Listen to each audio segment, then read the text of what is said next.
Tagal gumalay. Oo. Pasulong pa. Oh, susuloy pa. Ito hindi, palago na eh.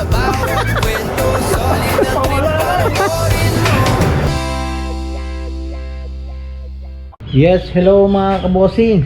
Magandang tanghali. Isang pinagpalang araw muli at welcome po ulit sa aking munting YouTube channel mga kabosing. Almost 10 days nang wala tayong video. Tanda ko, ang last video ko ay nung magkaroon tayo ng aksidente sa Batangas. So try ulit natin mag video ngayon mga kabosing kahit dito tayo sa Cavite. At siyempre para ma-update din natin yung mga laging nanonood sa atin mga kabosing. So yan, magandang araw, tanghali mga kabosing, magandang tanghali, hapon, umaga, o kung ano mang oras nyo napanood ang video nito mga kabosing. So update na ako mga kabosing sa nangyari sa akin. Magto 2 weeks na nga pala sa Sabado. So yan po mga kabosing, until now ay masakit pa rin at still iisa yung kamay, iisa yung ginagamit ko. So napakahirap talaga sa isang yung hindi ka sanay ba mga kabosing. Ultimo sa yung pang araw-araw mo, minsan nai-stress ako, niyayamot ako dahil hindi ako makakilos ng normal.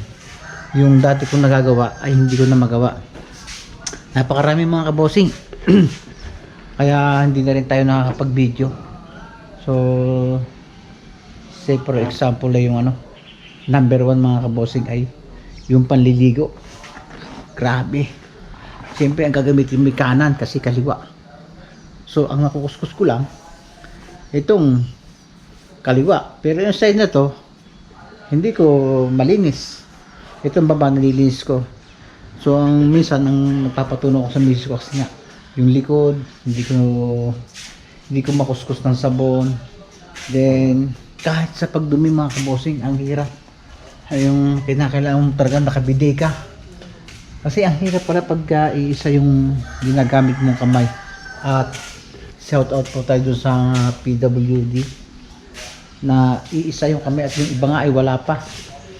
So ina-imagine ko yung isang kamay lang ang mawala sa'yo, napakahirap na. What if kung dalawa pa yun.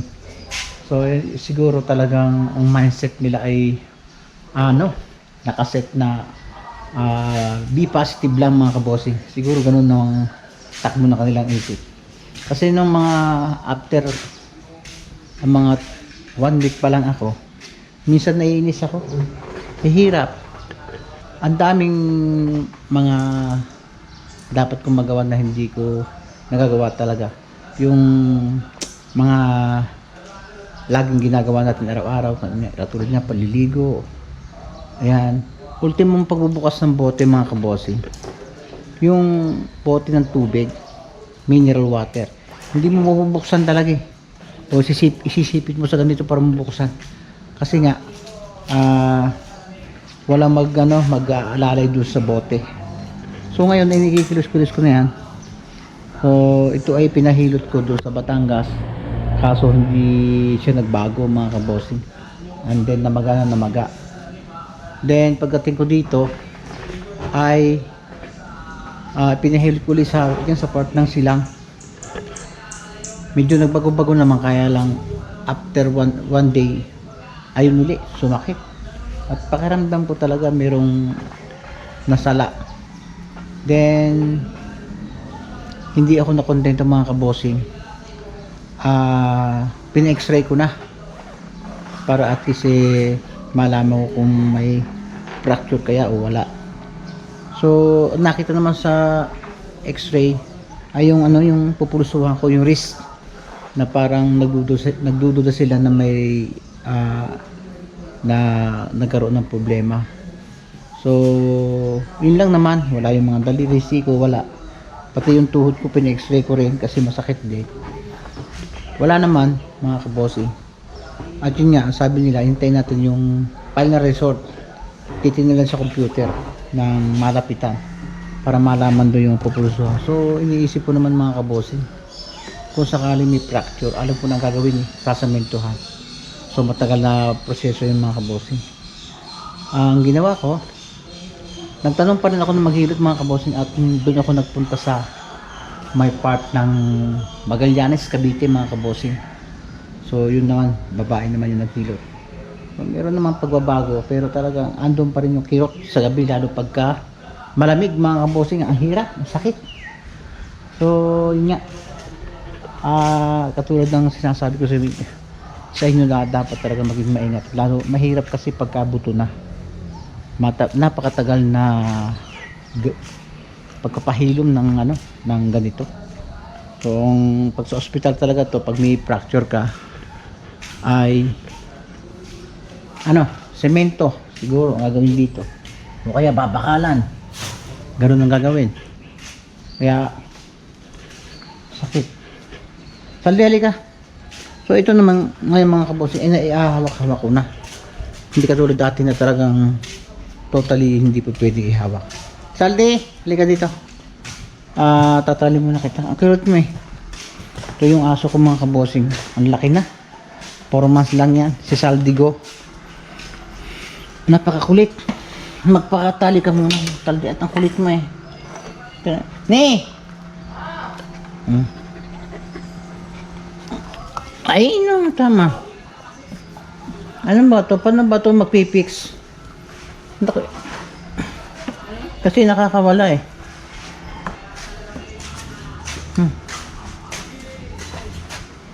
Paano ba?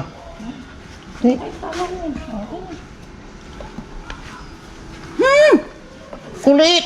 Kulit! So yan mga kabossing, at yun nga yung update ko. So ang tawag ko sa akin sarili ay si Boy Balda mga kabossing. Baldado.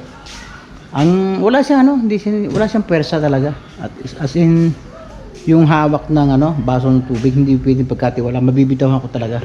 At hindi rin pwedeng panghawak ng GoPro para pababa ng pababa. Kaya hindi ko alam kung anong basta ang kita ko, kasi kahit hindi man tayo marunong mga kabossing, ang nakita ko yung aking pupulsuhan, yung bukong-bukong dito, to. Yan. Yun ang nagkaroon ng problema. Kaya matagal itong proseso ng gamutan. Sana, ang tingin ko, hindi na ito may babalik yung dating lakas niya talaga. Kasi na-twist eh. Yun ang aking tingin dito. So ngayon mga kabossing ay samahan nyo ako sa video na to, at least nagsama-sama tayo muli. At salamat dun sa mga nag-comment na nagpaalala na magpagaling. Maraming salamat po mga kabossing sa inyo lahat. At least kahit sa comment ay, at doon sa mga nag-message mga kabossing sa ating kapanalig, maraming salamat. Makirot pa rin mga kabossing, kaya nababasa ko naman yan, at least nararamdaman ko na may mga nag-aalala sa akin mga kabossing. So ngayon, itong aking bandage ay medyo nagdudumi na. Dadalawa to kasi hindi ko rin matiis na hindi ako kikilos, dahil alam niyo na, pag hindi ako kumilos ay dito na ako maiinis. Kaya nagtatrabaho din ako kahit na isang kamay lang. So yan mga kabossing, ito nga meron tayong finished product ng 2 unit. Itong mga unit na ito ay mga small car. Ito yung mga binili ko ngayon dahil ang tawag doon, iakma lang natin sa panahon na mahal ang gasolina. Ito po yung mga 1.0 engine. Ayan, Suzuki Espresso, at saka itong EcoSport Ford automatic as manual. So yan ang mga binili muna natin dahil tumaas na naman na production petrol, yung mas mahal yung diesel sa gas, kaya binili natin gas muna. So yun nga, ang naisipan ko na yan muna ang aking pakunti-kunti na lang tayo bumibili mga kabossing, kasi pag sobrang dami at hindi na rin natin kaya, ay nahihirapan din tayo mag-asikaso. So yan, punta tayo sa garahe. Samahan nyo ako mga kabosing. At katulad ng sinabi ko, hindi naman tayo basta mawawala. Kahit na sa isang linggo ginagawa natin ng paraan. Ngayon lang nagtagal mga kabosing, siguro umabot ito ng mga 10 days o 12 bago tayo makapag vlog. At ito nga ang mga jeep po, puro tenga, hindi mo na sila bumiyahe dahil mahal na ang diesel. Ay ako naman hindi ko na rin pinipilit dahil ano mahirap din naman talang pilitin kung wala na makikita. So yun nga, hangayaan na silang tumigil muna. Patak na naman mga kabosing ngayon ng halos 100 ang 1 litro ng diesel. So talagang kahirap ng nangyayari sa ating bansa mga kabosing. So dito sa lugar ko meron isang nagagawa uli ng bahay. Punta tayo sa garahe. At diba mga kabosing, meron na tayong binili ng isang sa vlog ko na binili tayo na isang Revo na may nag-comment doon si Ma'am Maida, shout out ma'am, na sana daw ay i-vlog ko yung before and after. At yun nga, kasi isa ding content yun. So yun ang ating content ngayon mga kabosing. Pakita ko sa inyo mula nang mabili ko yon, kita mo sa vlog na ulam pa yon na talagang pangit talaga. So ito na yan mga kabosing. Ayan, ayan, tingnan yung mga jeep natin. Tigil muna at mataas ang diesel. So ito yan mga kabosing, Toyota Revo, totally hilamos lahat, pinturahan. Yan buo. So hindi pa yan, ito ay pinapangako ko na ipapakita ko sa inyo hanggang sa matapos. Yan ang mga side views niya. Ayan ginawa kong tuton para magkaroon ng itsura. At ito ay may mga balak pa ako. Yan ang mga carrier niya, saka yung step board andun mga kabosing. Yung mga goma niyan ay tinanggal para hindi tamaan ng pintura. Ayan. So ngayon ay pinipinturahan yung mga loob para at least pagbukas ay maganda namang tingnan. May top coat na ito lang. Labas naka top coat na. So ito naman ay wala rin naka steel rim, pero ibibili natin ng hubcap kasi kung imamags niya natin sobrang magiging malaki ang puhunan natin. Yan. Kaya ito hanggang sa mayari ay ibablog ko ito mga kabosing. Tulad nga ng comment ni Mama na sana i-vlog ko yung before and after doon sa mga sasakyan na na nire-restore ko mga kabosing. Totally repaint yan at siguro tingnan natin kung kinakailangan na natin change oil. Ang upuan yan ay i-pull out din. Ang mga goma nito ay inalis. Ngayon ang mga goma. Yan. So yan ang itsura niya. So.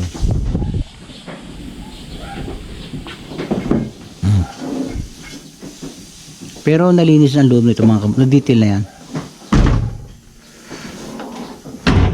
So yan So ito ay lilihain pa, then saka pa ibabapin mga kabosing. Ito yung makulit na pusang nasa kulit mo pinakain yata nyo to, kaya ito punta ng punta dito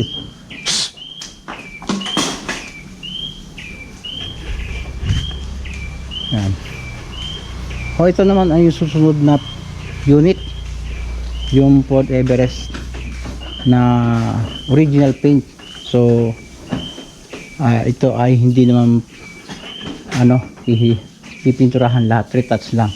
So dito tayo pupuko sa isang ito dahil ito yung ano talagang totally pangit nung mabili natin.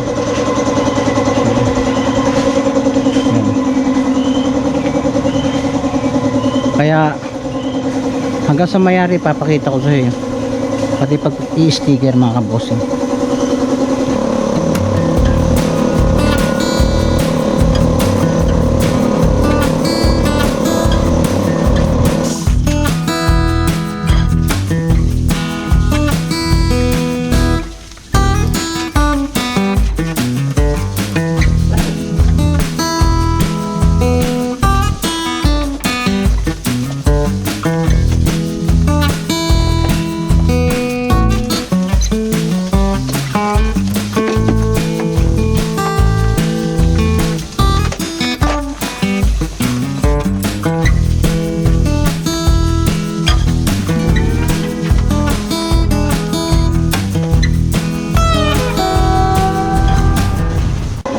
Yung end cap, yung dulo ng stepboard na yan, ba't tinanggal pa yun?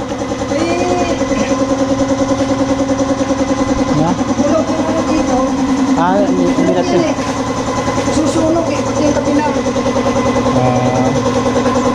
Pati yung kabila. So yan mga kabossing, siguro to next week yari na to mga kabossing. Lilihain pa tapos babapingin pa mga kabossing.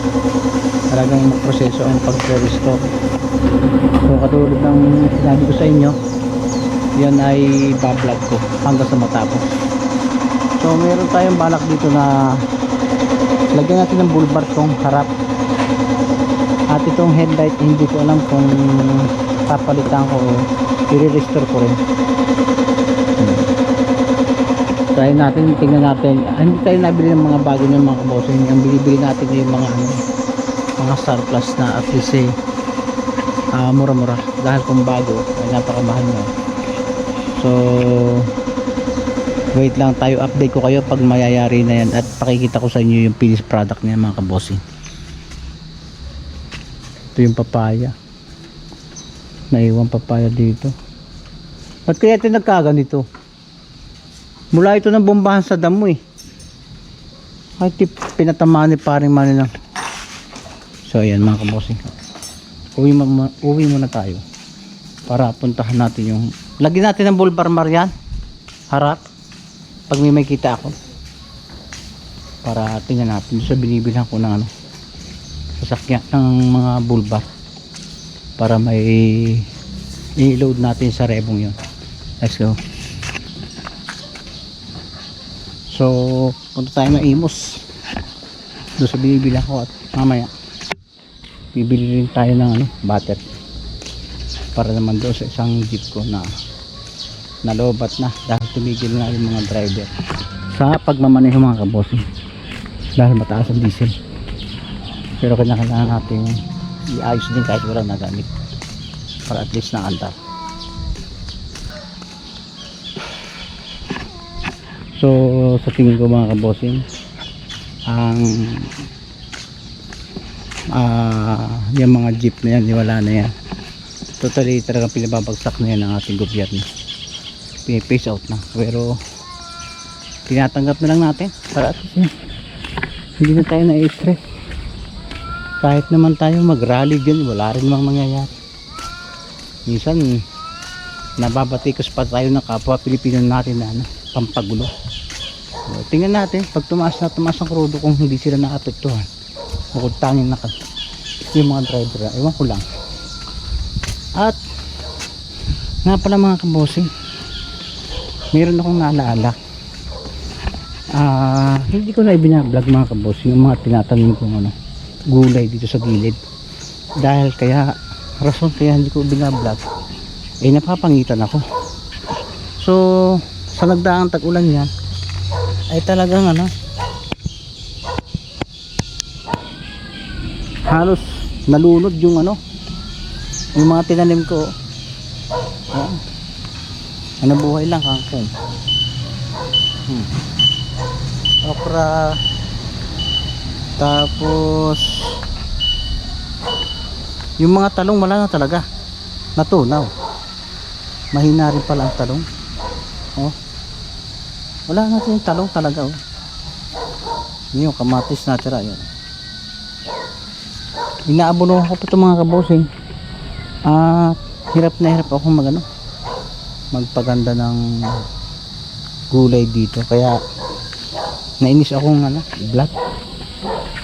Wala yan, tutunaw eh. Kamatis, yung mga talong tunaw talaga eh.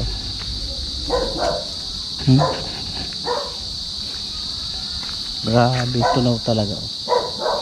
Ito yung patulan na ubod ng hahaba mga kabosing. Ayan o. Halos lalapat na. Ayan, hahaba yan. Iangat natin to para at least ayan o. Haba.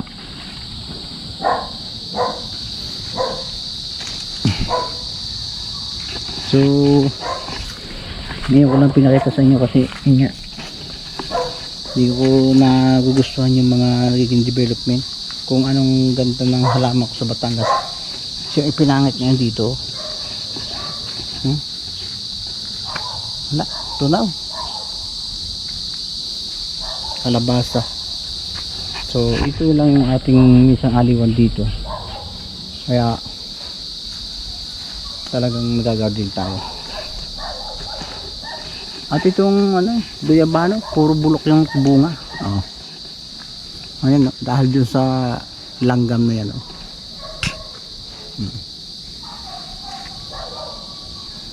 Nabubulok, siguro maganda yung sprayan yan. Grabe yung talong. Nilulod talaga. Oh. Mamaya bala ko sanang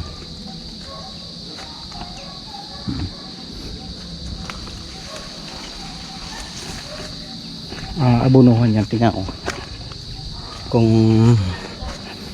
ang talong pala mga kabos, mahina rin sa tag-ulan.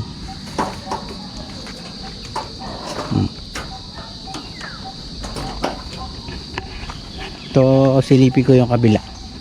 Hindi ko na talaga binisita mga kabosing kasi naiinis ako. Ang nalunod eh. So ito naman yung sa kabila. Oh.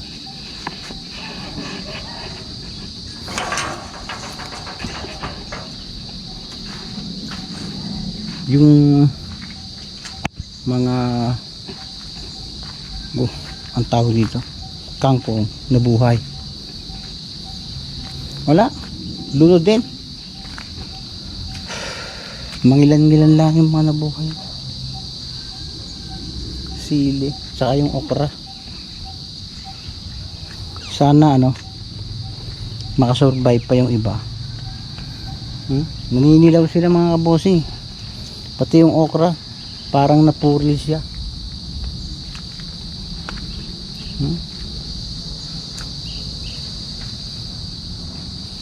Try kong abunuhan kaya para at least gumanda-ganda pa.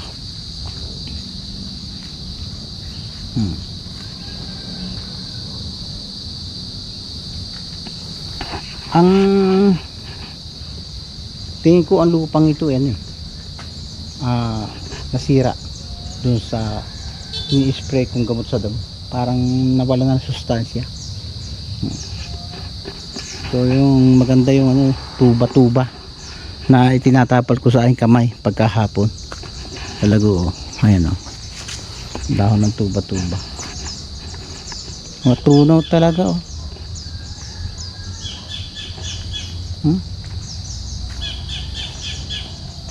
So yan mga kabosing, at punta tayo ng Imus. Samahan nyo ako. So yan mga kabosing, at paalis na tayo, punta tayo ng Imus. Meron akong binibilihan doon ng mga nire-restore na bull bar, yung mga step cord o carrier, rear bar, basta mga accessories na for recondition.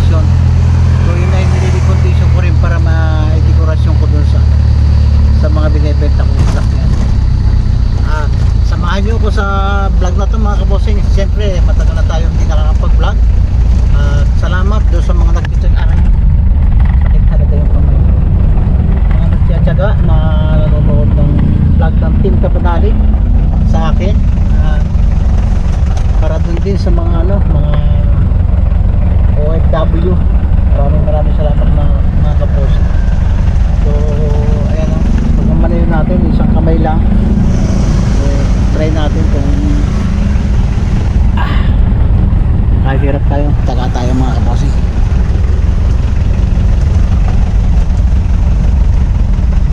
So ngayon lang tumila mga kabossing. Grabe ang ulan ng nakaraan kahapon. Maghapon walang tilaan mga talagang kung tawagin ay ulang mayaman. Ulang di nagmamadali. So hindi ko alam kung ano ang nangyari na doon sa Batangas. Siyempre ganun din daw na ulanan din. Shout out sa mga team Kapanalig, Kapanalig subscriber, Kapanalig viewers. Salamat po sa suporta.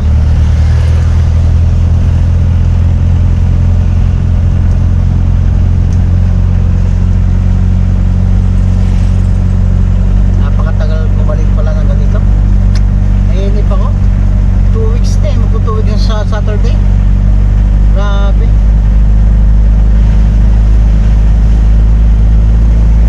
Hirap. Ngayon lalo nang lumaki ang respeto ko sa mga PWD, mga PWD na matagang naghahanap buhay din sa kabila ng kanilang kapansanan. Talagang big salute sa inyo lahat. Grabe yung paghanga ko kasi naranasan ko ng hirap ng walang isang kamay. Grabe talagang sakripisyo sa pang-araw-araw na paghahanap buhay.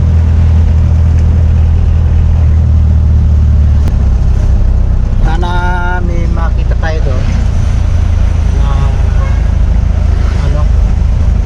front boulevard mga kaboss.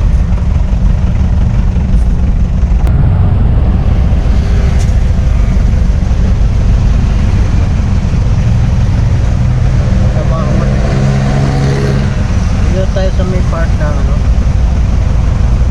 malapit na sa Alabo, boundary ng Imus at saka Dasma.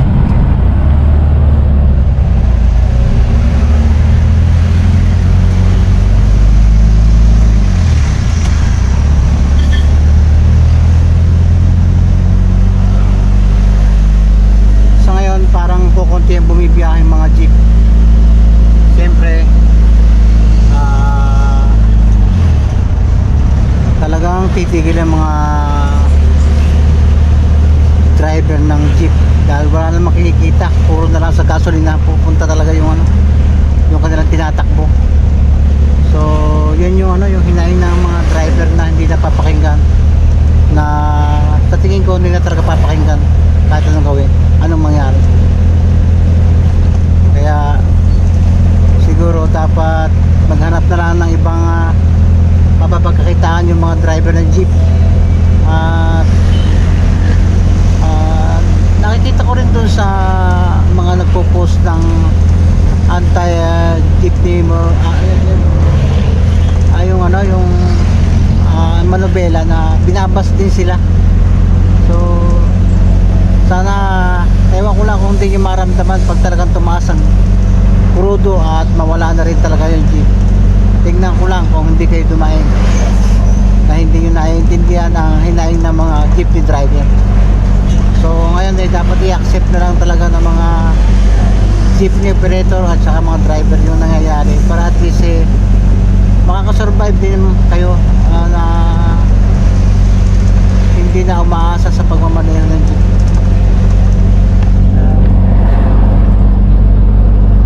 Maraan naman, mahalang krudo. So bakit kaya hindi nyo try mamasada ng napakamahal na krudo tapos wala naman pasahero din, try nyo. Pare-parehas lang naman tayong mga taong gustong mabuhay, kaya sana maunawaan ang hinaing ng bawat isa.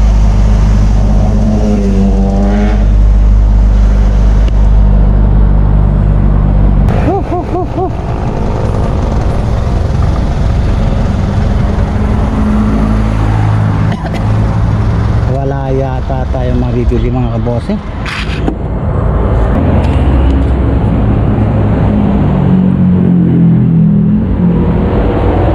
Tinalian pa ako oh. Ano ba? Nahulog. Ayan. Nahulog ko sa Batangas. Ang tagal pa nitong gumaling. Sa akin yan, yung ito sa basketball, nakatukod na gano'n. Yun din, ito yung pupulsuhan. Pinaano ko, pina-x-ray ko, parang ito daw pupulsuhan ko. Nagkaroon ng crack. Oo. Ano yan? 2 linggo yan. Eh kung ano, pasaminto naman sa doktor. Pwede Yeah. naman hindi simintuhin. Sa akin kasi hindi na siniminto eh. Ay, ito rin. Oo, yan. Talagang ano yan. Hindi makahawak yan. Ito nga oh, ito, hindi ko ah. Ay, Wala. talagang ano, construction pa ako. Saka bata pa ako noon. Basketball eh. 2 Ako eh, napatid ako dito. Lumipad ako. Oo, wala ulo. 2 linggo na to. Walang laban. Oo, Kahit kasi yung mineral- ano eh, kahit yung mi- talagang dislocate. Kahit mineral water, hindi ko makaya. Oo. Kaya nung araw eh, kapag pag matanda ka na kasi ano, matagal gumaling. Hindi ka tulad ng bata na ano lang ako noon eh, 20 anyos lang ako noon eh. Parang sinasabi mong ang tanda-tanda ko na hindi nagagaling niya. Hindi, pag mga edad Oo. kasi tayo, Matagal. ano, Matagal gumaling. Oo. Hindi ka tulad ng bata na, Pasulong pa. oo, siyempre. Oo. Kumbaga sa sanga eh. Oh, susuloy pa. Ito hindi palugon na eh. Pawala na eh. Dito ako bumibili ng mga kabosong ng bulbar. Ayan ah. Ay.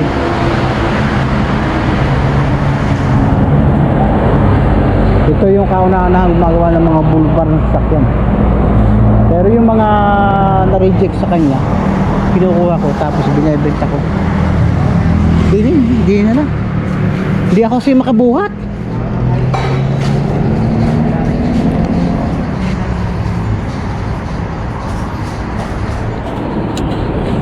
Yan o. Ito ang mga display nila oh.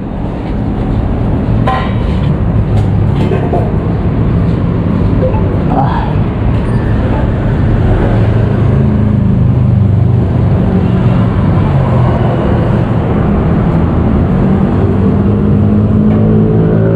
Mabuhat na tayo mga kapatid.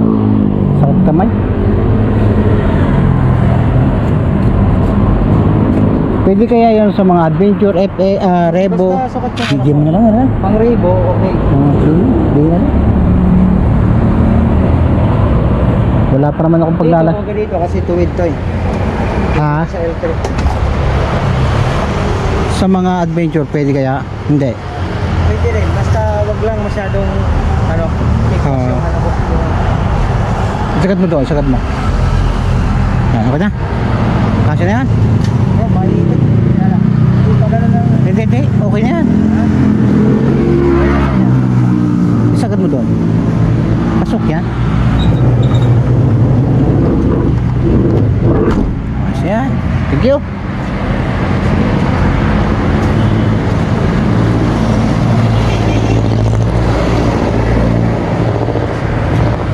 Right. Yun na. Yan, mga bossing, uwi na tayo.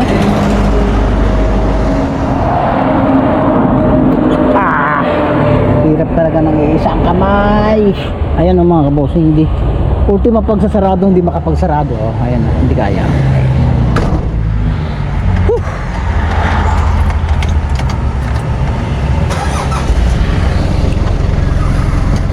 So let's go, uwi na tayo. Yan ang ating plano, yan ang ilalagay natin sa Revo para at least nagkaroon siya ng forma.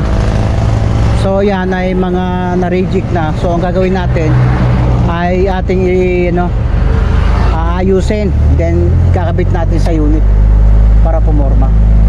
Kasi ang bulbar ay nakakaganda rin at suporta rin sa isang sasakyan mga kabosig.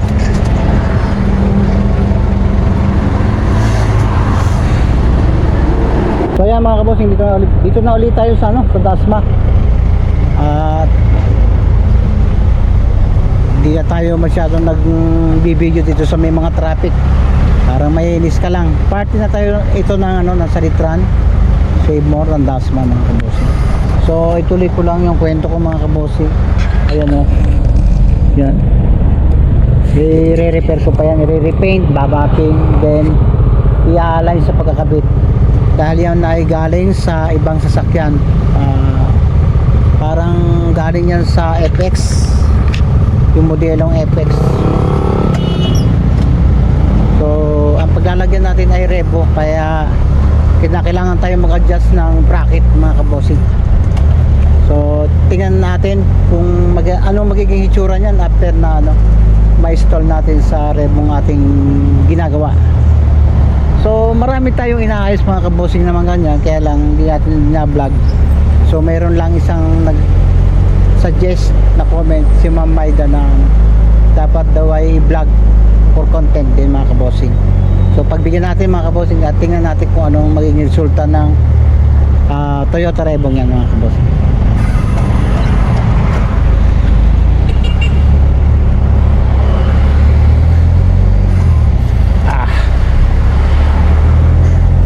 Bago tayo umuwi ay daan tayo ng Motolite, baka makakabili tayo ng battery kasi yung ibang jeep natin ay mga nalobat na sa hindi pag-aandar. So katulad na sinasabi ko mga kabossing, yung mga sasakyan ko kahit na hindi tumatakbo ay pinipilit kong maging kondisyon, umaandar at running, para at least kung biglang maggamit ay hindi yung mag-aayos pa. Sa totoo lang, pag ang sasakyan na hindi ginagamit ay sadyang sisira din. Mas okay pa yung nagagamit lagi. Kaya lang, wala naman tayong magagawa. Kung ako na rin nag-a-advise sa mga driver na na wag nang bumiyahe kung sa Kurudo lang mapapunta, dahil mapapagod lang. So ang advice ko lang, siguro mag-isip ng ibang parang pagkakitaan para at least may survive naman ng pamilya. So kung aasahan natin ay pagbibigyan tayo ng ng gobyerno o ano pa man, ay mapakalabo sa panahon ngayon mga kabossing. Kailangan natin maghintay ng tamang panahon o pamunuan para at least baka sakaling tayo mapakinggan. So as of now ay tanggapin na lang. Kaysa naman na makiusap ka din, may stress ka lang mga kaboss. Saka hindi naman tayo mahilig sa mga rally niyan mga kaboss, pero tayo sumusuporta sa mga pinaglalaban nila basta tama. Pero kung magra-rally diyan tapos pampagulo lang, although marami talaga nagra-rally na binabayaran lang mga kabossing, totoo yun, pero hindi naman lahat. Hindi lahat ay bayaran.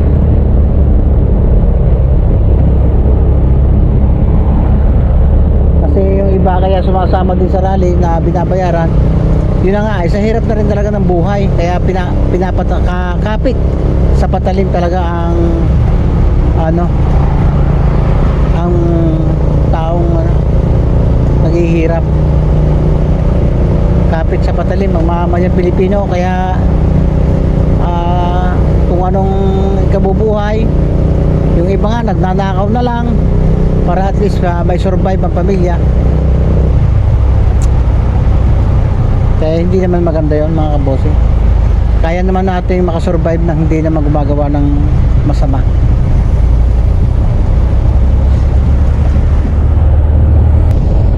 Kaya mga kabossing, dito na tayo sa may SM Dasma.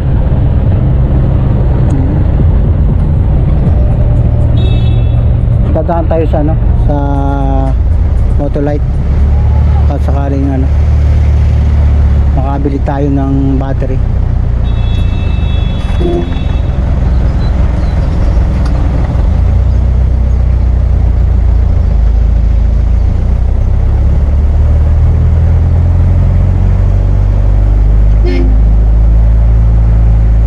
Kaya mga kabossing, dito tayo sa sa Robinson Dasma at nakabili na tayo ng battery. Ayun sa likod. Ano yan service battery yan. Marami siya. May pangpalit tayo sa jeep. So yung lakad natin galing yung bus ay direction na tayo ng bilihan na battery. Then para isang ikutan, dahil hindi na tayo pwede magtagal ng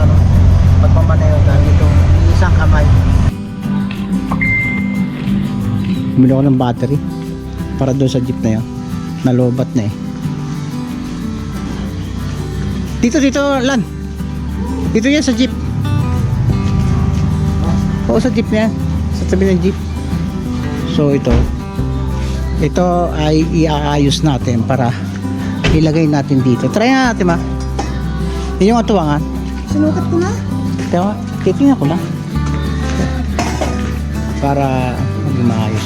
Kasya kaya? Pasakto ha. Para lang nakaangat, no? O, banda rito Lan.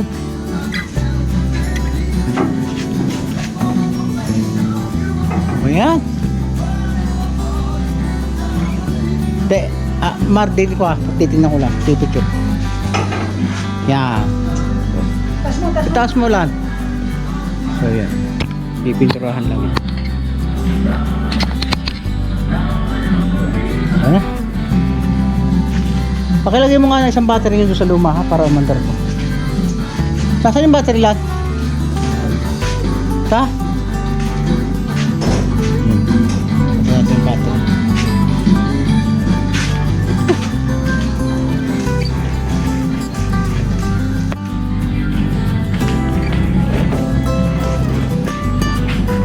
Eto, bugahan mo rin to.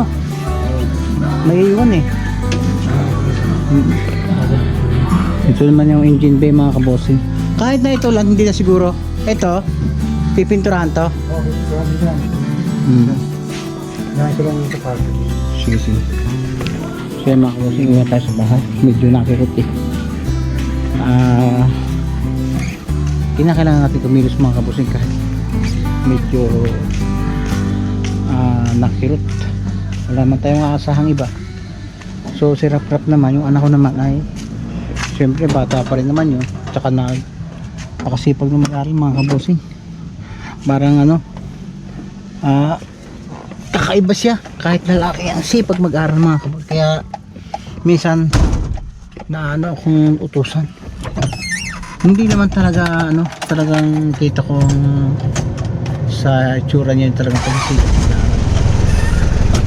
Sana wag siya magbago at pagdating ng panahon ay maging maganda kinabukasan niya. So yan, uwi na tayo. Bye.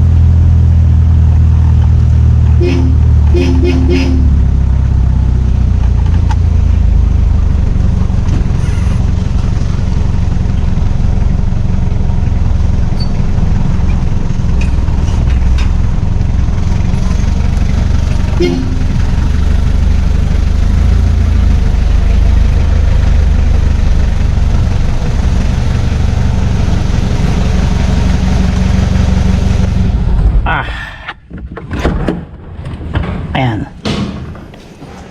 So yan mga kabossing at thanks God nakasurvive yung kamay natin. Medyo nakirot-kirot eh. Kaya uwi na lang tayo. Medyo nagdumi na. Palitan natin ang band-aid ng benda. Akala ko ba nakatali ang asong yan? Hinila ng ayusin mo nga ito, ang gulo-gulo. Ayusin mo nga yan. Yan mga kabossing, at dito na natin puputulong natin ba? Pagod na tayo. Salamat doon sa mga sumama sa video na to. At shout out po doon sa mga nagko-comment dito sa Saldi naman! Ang kulit mo. Comment doon sa mga vlog ko. Yan. Mga kabossing, syempre ako naman nagbabasa ng comment dito sa mga vlog ko. Medyo masakit, makirot-kirot na ng konti. Ito ang problema dito pag nakagalaw. So bago ko tapusin itong vlog gusto ko rin i-shoutout yung mga nag-comment sa akin. Si Jos, shoutout. Si Ma'am Ruth Abinido, shout out po ma'am. Si Ma'am LB Pumaseno, shout out. Si Dabadabadu na lagi nagko-comment, shout out po sa inyo. Yan siyempre si Mamayda na nare-request na ano ko i-vlog ko yung ano paggagawa ng sasakyan. Yan si Tijuli Piranco, shout out. Ako si Tom, shout out po. Lagi po kayo mag-iingat diyan. Ma'am Amoraringo, shout out po. Ma'am Ellen Diploma, Esperanza Tolentino, shout out po. Ayun, What More, shout out po. What More, yan, shout out po. Sana kayo na po mag-adjust. Yan, si Ma'am, yun, shout out ko si Ma'am Ruth Abinido. Yan, Edison Pereira, shout out po. At sa lahat po na hindi ko nabanggit, susunod na vlog ko na lang sa shoutout. Maraming salamat po sa mga pagsama sa mga video ko. Medyo hagad na tayo mga kabosing. Medyo nangangawit na yung kamay ko. Pinapractice kong ihawak na magagaan katulad ng ano, ng plastic ng bote. Talagang wala siyang laban. O kung mapapaway na nga tayo, baka manakbo na lang tayo mga kabosing. Wala eh. Ang hirap eh. Hanggang matagal talaga daw sabi ng iba pagka ganitong buto, kaya hintayin na lang natin na maging okay. So ayan ang mga kabosing, at sana po sa mga kung saan man kayo naroon ay mag-iingat kayo lagi. Maraming salamat sa pagsuporta at panonood kahit na napakasimpleng vlog. Siyempre pinapanood ko na utang na loob sa inyo yan at nakapagpagaan na ang kalooban. Saan man kayo nandoon ay maging maingat po tayo lagi para makaiwas sa aksidente. O yan mga kabosing. Until next video na mga kabosing. Bye. Love you all.